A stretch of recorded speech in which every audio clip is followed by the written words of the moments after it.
Assalamualaikum warahmatullahi wabarakatuhu. Ang pag-uusapan natin ngayon ay patungkol sa ano ba yung mas mahirap, yung pagiging consistent ba sa sala o yung pag-start ng sala. Para sa akin, kung Fajr ang pag-uusapan, mas madali yung pag-start at mas mahirap yung maging consistent ka doon. Dahilan sa kapag nag-start ka pa lang, motivated ka pa eh. At minsan, dahilan sa madami kang gustong patunayan na para bang gusto mo ng maging mabuting Muslim. At yung day one mo, exciting ka eh. Excited ka para gumawa ng mga bagay na pinlano mo na gagawin mo. Like halimbawa, pwede din nating ihalimbawa sa pag-exercise. So kapag first day pa lang, motivated ka. So ang dali-dali para sa'yo na gawin yun. Pero kapag day 2 na, day 3 na, nahihirapan ka na.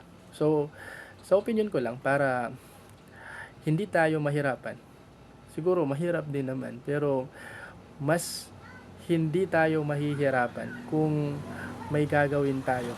So para sa akin, ang dapat gawin para maging consistent sa isang bagay, halimbawa sa pagsasala, ay yung mga nakasanayan mo na bad habits mo ay kailangan mo yung i-minimize. Like halimbawa na lang, kung sa gabi ang habit mo ay mag-cellphone hanggang mga 10 ganyan, or minsan nga umaabot ng 12, hindi pa tayo natutulog, nagse-cellphone tayo, nag-scroll, or kahit ano na ginagawa natin during the night. Kung hindi naman yun ganoon ka-importante, na like halimbawa pag-aaral, na hindi naman yun pag-aaral, pag cellphone lang, pag chat,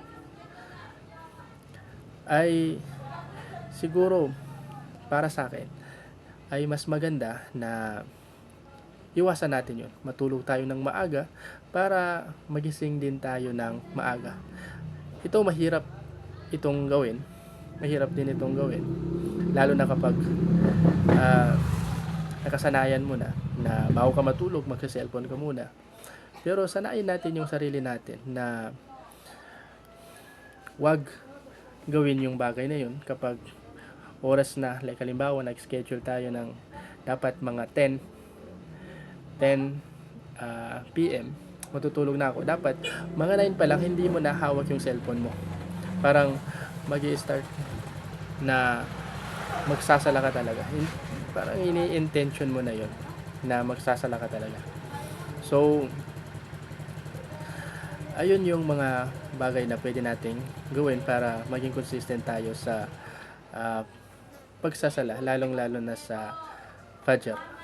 At isa din sa nakita ko na para maging consistent tayo sa pagsasala ay doon tayo magsala sa Jamaah, sa masjid. And magbasa tayo ng Quran. Basahin natin kung ano yung kagandahan, ano yung reward na ibibigay sa atin ni Allah Subhanahu wa Ta'ala kapag nagsala tayo sa Jamaah sa Fajr. At kung titignan natin, ay malaki yung gantimpala ng pagsasala, lalong-lalo na sa Fajr, at gagawin mo pa yun sa Jamaah. So yun yung mga bagay na feeling ko kailangan nating gawin. So yun lang, maraming salamat. Wa ilal iqaw, wassalamu alaikum warahmatullahi wabarakatuh.